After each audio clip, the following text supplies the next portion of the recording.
Le Portugal se passera donc d'une ligne de crédit de précaution à l'issue du plan de sauvetage international qui expire le 17 mai, s'estimant capable de suivre l'exemple de l'Irlande et d'affronter les marchés sans filet de sécurité.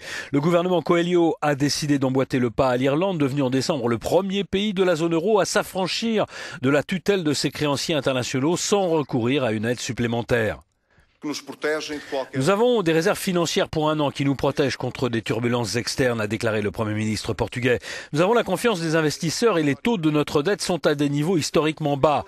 Nous allons continuer notre politique d'austérité parce que c'est la ferme volonté du gouvernement et de sa majorité.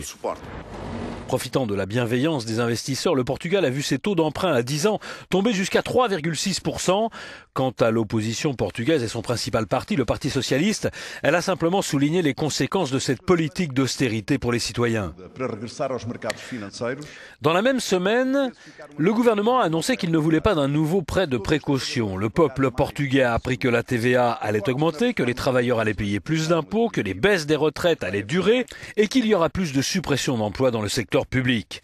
Grâce à des coupes sévères dans les dépenses publiques et une hausse très importante des impôts, Lisbonne est parvenue à ramener le déficit public à 4,9% du PIB l'an dernier contre 9,8% en 2010. Mais la dette publique a continué de s'alourdir à près de 130% du PIB. Ne croyez pas que les créanciers de la Troïka ne reviendront pas au Portugal. Ils y reviendront, mais moins souvent, 2 fois par an, pour évaluer le programme de réforme du gouvernement portugais, et ce jusqu'à la fin des remboursements du prêt accordé en mai 2011 par les créanciers du pays, 78 milliards d'euros.